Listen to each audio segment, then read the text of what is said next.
All right, lights, camera, action, Mr. Rose. Press play. Yeah. Okay. So today we're talking about 5c. So kinematics, and it's divided up into 3 parts in the textbook. Today we're going to look at C.1 and a bit of C.2, and then tomorrow we'll look at C.2 and a bit of C.3. Well, all of C.3. 5c.1 is the shortest and the easiest. And then you can anticipate 5c.3 being the hardest.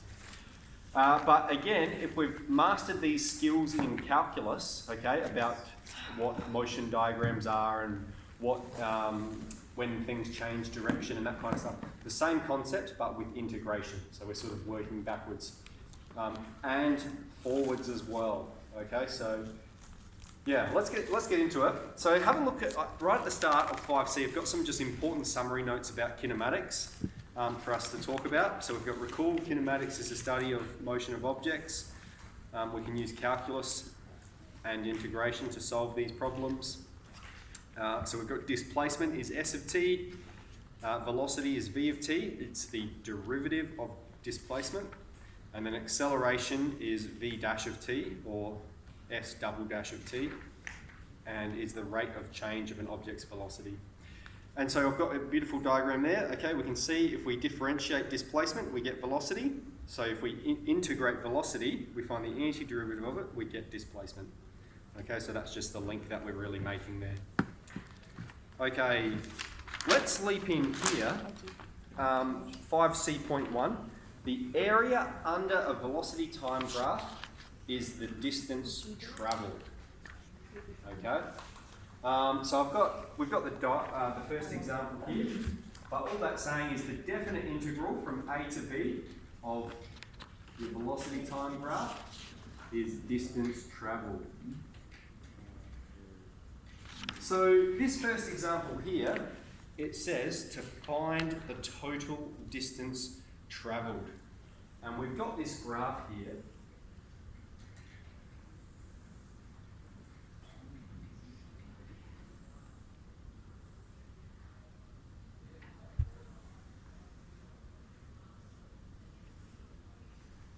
Okay.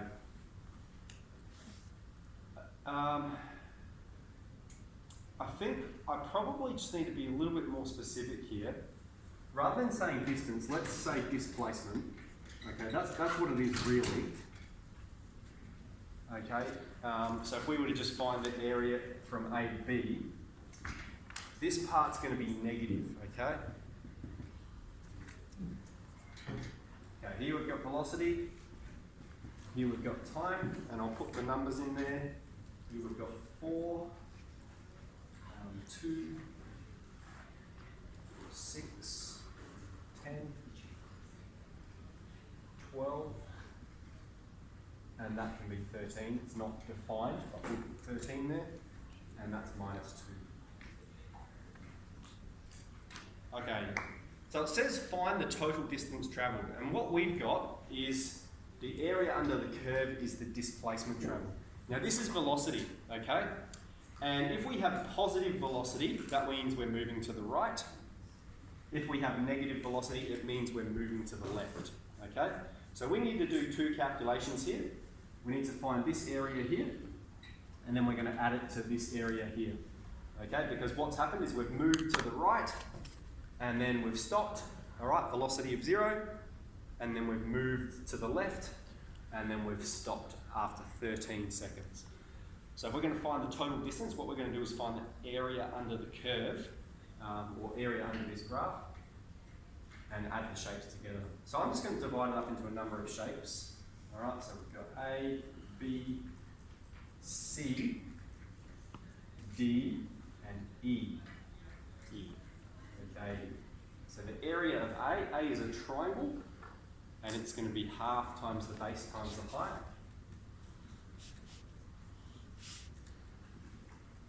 Which is 4.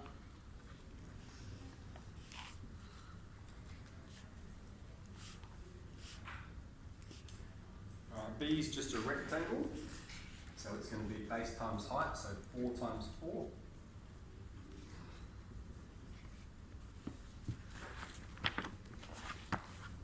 C is a triangle again.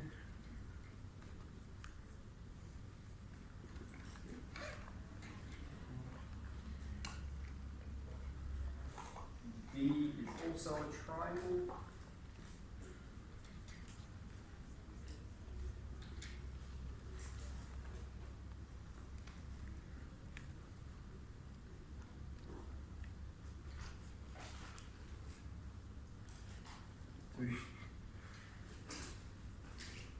And E is also a triangle.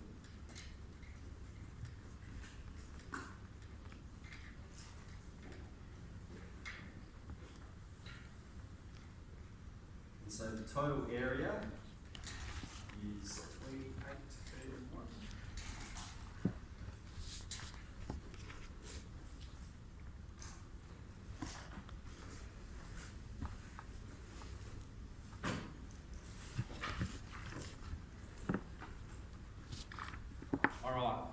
Now let's show you just how we're getting the units here and even how we're deriving that it's a distance travelled.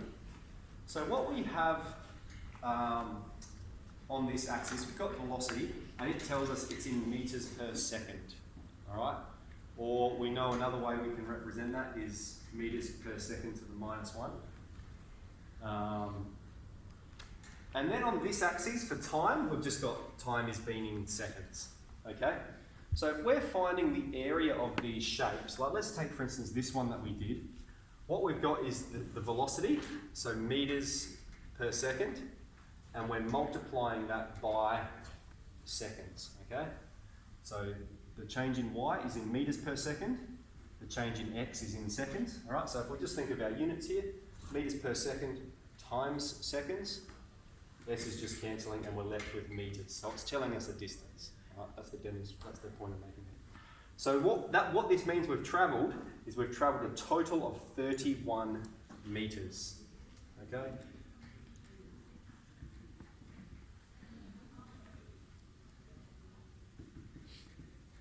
Awesome. Okay, find the total displacement. Alright, so remember displacement means the distance from the origin. So what they've done is they've moved to the right for A, B, C, and then they've moved back to the left D and E. All right? So if I'm going to answer part B, I'm going to say the total displacement. And there's a number of ways we could communicate this, but I'm just going to write it as A plus B plus C, take away D, take away E. Okay? Because both D and E have negative velocity, that means they're moving to the left. So they're moving closer to the point of origin. So what we'll have is, 4 plus 16 plus 8, take 2, take 1. So 31, take 3, 28 metres right of origin.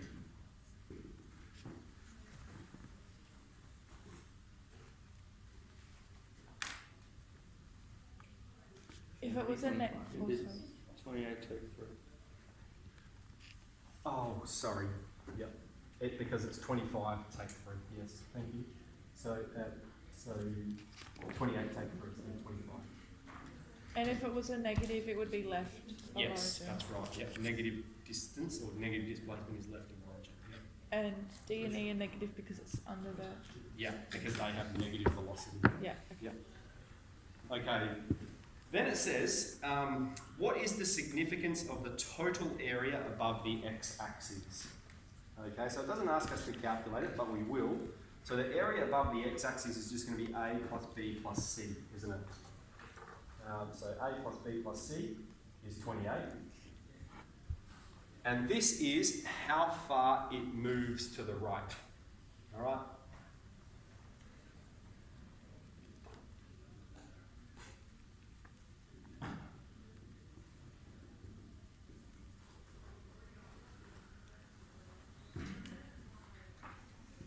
And if we were to calculate just D plus E, that's going to be, or the area below the x-axis, that's going to be how far it's moved to the left.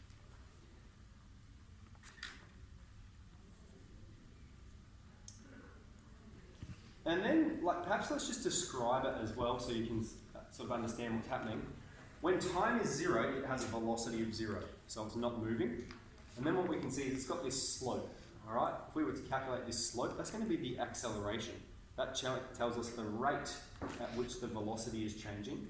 We can see velocity is increasing, and then it reaches a speed, all right? Like you're at the stoplights with your car, you put the accelerator down, you drive up to 50 k's an hour, the speed limit, and you try and maintain that speed.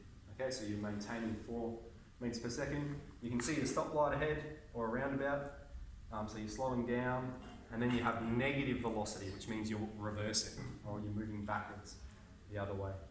Okay. Then here, let me describe this, or maybe I can ask you guys. All right. So we've got negative velocity, we're reversing. So here's zero velocity, stationary. Negative velocity, going back this way. Let's think about it like this. Okay, we've got positive velocity, then we've stopped, and then we're starting to move back the other way. What's happening over this interval here? In which direction are you moving? Forward. No. Slowing down your reverse. Oh yeah. That's right, yeah. How do we know we're still moving backwards? It's still negative. Still negative velocity, so it's still moving to the left, but the rate at which it's moving to the left, it's slowing down. So here it's minus 2 meters per second, here it's minus 1 meter per second, so it's moving slower and slower and slower until you get to here where it's now stationary. It's not moving forward or backwards. Okay, so that's C.1. Should we leap straight to C.2? I think so. What do you guys think? Yeah. Yep, because we're going to do both today, so we could have a little break or we can get straight into it now. Yep. Cool. So I will just spin it around. Even when I did it in physics, I did not understand it. I think I tried very hard to understand it.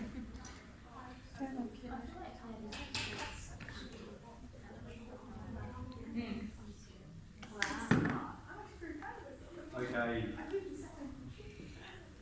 V of t is t squared. Now, let's try the box here.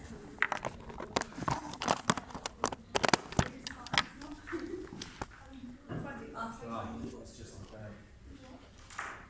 V of t is t squared. Take 4t plus 3. Okay, draw a sine diagram of v of t. Okay, so we could just leap in and graph this quadratic and draw its roots. But let's find them using factorization. So we've got t and t, and for 3, we're going to have minus 1 and minus 3. Okay, we can see that would be minus t and minus 3t, and we add them together, we get minus 4t. So these are our solutions.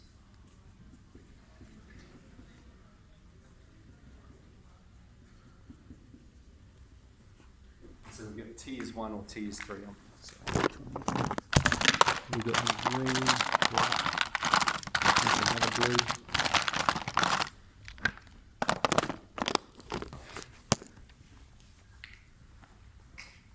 That's it. All right. So if we're drawing a sine diagram, remember for kinematics we draw always from 0 onwards because we're not considering negative values of time. And the roots of our quadratic here are 1 and 3. And it has a positive a value. All right, the coefficient of t squared is greater than 1. And so it's opening upwards. It's positive, it's a happy face. And so that means we've got this for v of t. Okay. Hence state the time intervals when the object changes direction. Okay, so what this means, we've got positive velocity, and then we've got negative velocity, right? So it's moving to the right, it stops, and then it starts moving to the left. So it changes direction at t equals 1 and t equals 3, all right? Negative velocity, and then it stops, and then it has positive velocity. All right, straight out of calculus that. Do we have to do the like domain kind of style for that? Or not? Like between 0 and 1 and between 1 No, and 3? because it doesn't say. Oh, it doesn't say sorry. interval. It does. It says hence state the time intervals when the object changes direction. So I'd say it changes direction there and there. If it said state the intervals where the velocity is positive, Yeah. that's when you would say 0 to 1, and greater than 3. Yeah, good question. Okay, calculate the integral from 1 to 3 of v of t and state its significance. So this might be a good example of, let's just put this one in our calculator. The integral from 1 to 3 of t squared, take 4t plus 3.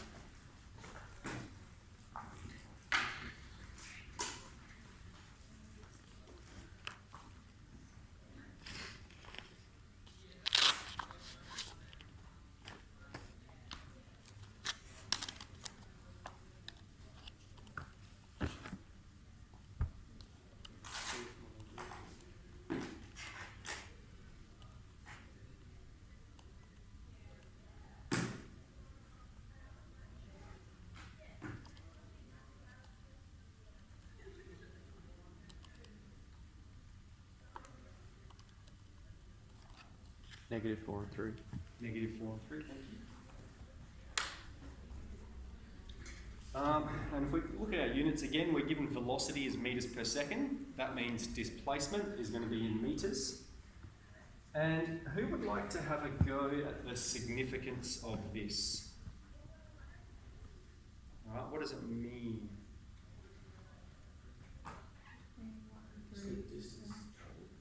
Yep, the distance travelled between 1 and 3. Yeah, and probably more precisely, it's the displacement. Because it's negative, it means it's moved to the left.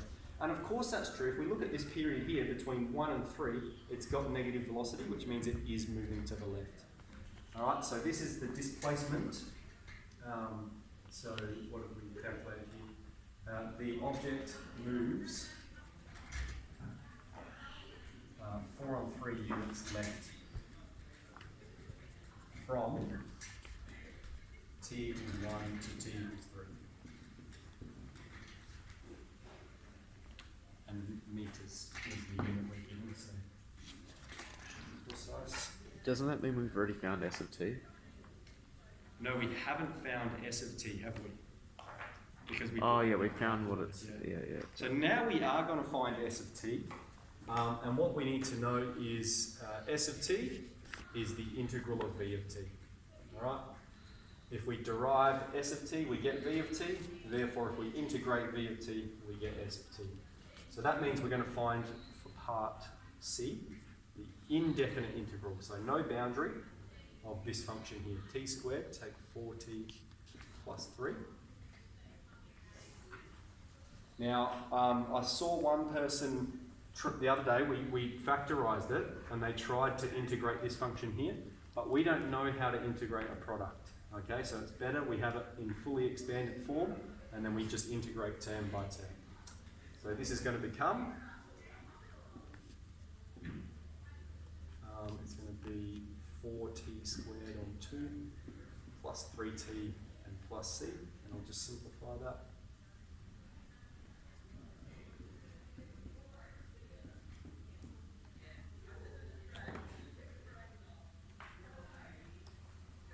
Okay, so that's our S of t function. All right. D says, draw the motion diagram over the first 5 seconds. So that means we need to know the displacement at all the important points. Okay, so we need to know where it starts. We need to know where it first changes velocity. So S of 1. We need to know where it changes velocity for the second time, S of 3, and we need to know where it finishes, S of 5, okay, after 5 seconds. So they're all the important points, and they're going to go on our motion diagram. Now, probably the quickest way to calculate this. Just solve it. Yeah, we're going to graph this function. All right, we can't put plus c on there because we don't know what the value of c is. It's not dictated to us. And so we're going to graph that function and g-solve 0, 1, 3, and 5. Now 0 you probably don't need to g-solve. You can see that that's going to be c, but the others it's going to be a little bit more complex.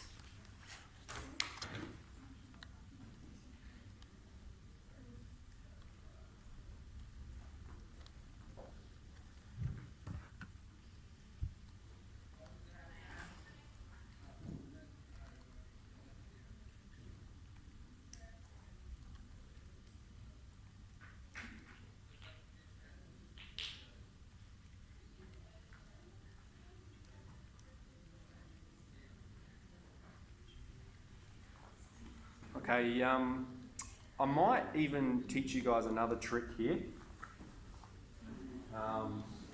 So, a new function on your calculator, you've never done this before, this is pretty daring.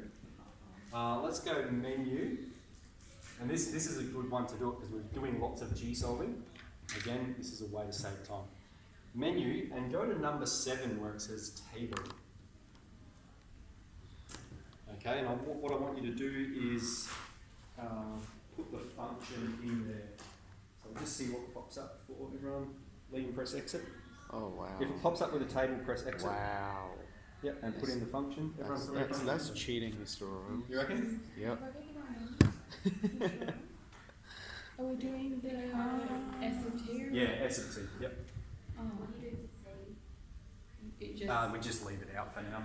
We're just going to put it on here because we don't know what it is. Everyone okay with that? Alright, so if you've got the function, press equals, and then we're just going to put the x values there that we want. So let's put 0, let's put 1, let's put 3, and let's put 5. And it's given me all of those answers there. C and... Yeah, it's cool, hey? And you can even change your settings. If you press Shift Menu, all right, and so everyone do this now, press Shift Menu. You see there's a derivative one. If you turn derivative on, it's going to come up with a third column. So it's giving you the x value, the y value, and the slope at that point as well. Sorry, how do I get to that? So Shift Menu. Shift menu. Yep. No, that's not it. Shift menu. Oh yeah. Derivative, turn it on. 1, 3, 0, 1, 3, 5. Negative. Oh, damn it. Are these wrong? No. Okay, so good skills. You right, Jess? That's good. Yes.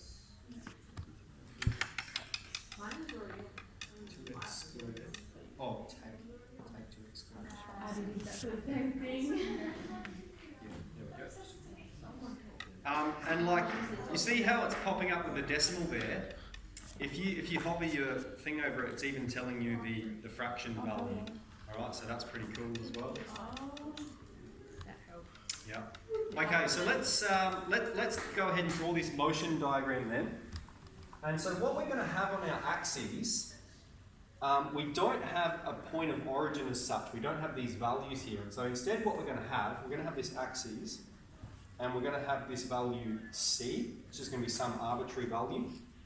And what happens is it moves to the left until it gets to basically 1.3 plus c. So let's just say that that's here. That's c plus 1.3 or 413. So that's one of the values, then it goes back to c, and then it moves to 20 on 3 plus c. So again, I'll just put that here. It's a bit further along. Alright, so this is 1.3, this is 6.6, so it's further along the axis. We don't know what this value of c is, but that's not going to limit us in any way whatsoever. Starts here, okay? Positive velocity moves to the right for 1 second until it gets to here. Alright, that's s of 1. Here we've got s of 0. And then it moves back the other way. Then it has negative velocity until it gets to c again. Okay, so it comes all the way back here, and that is s of 3. After 3 seconds, that's where it is. And then it has, after 3 seconds, then it has positive velocity. So then it's moving to the right again, and finishes there after 5 seconds.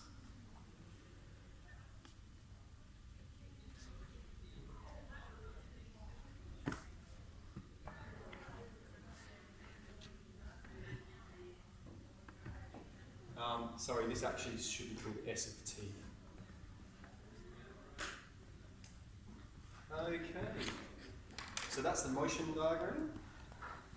Again, like we're a lot of overlap here with calculus. The only thing really the only extension really is the integration part, and then this c being some arbitrary number that we're not sure of its value. Okay, determine the total displacement over the first 5 seconds. Sorry, total distance is E. Determine the total distance. So the total distance that it travels is going to be this distance here, plus this distance here, plus this distance here. Okay? So there's a couple ways to do that. Alright, I think most simply we can just look at that and go, well, that's 4 on 3 units. It goes from C to C plus 4 on 3. So that's 4 on 3. And then it moves back 4 on 3. And then it moves from there to there, which is from C to C plus 20 on 3. So that's the distance of 20 on 3. And so we've got 28 on 3. And we are given a unit, so we should use 28 on 3 in meters. Right, that's the total distance it travels. It goes 1.3 meters to the right, 1.3 meters to the left, and then 6.6 meters to the right.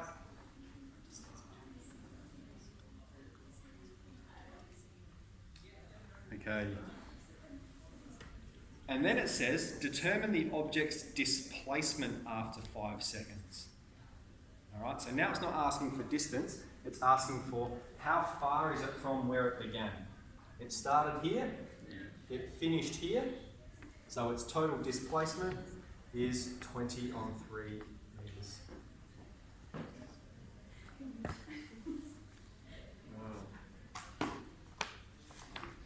Okay. Cool, let's get into it.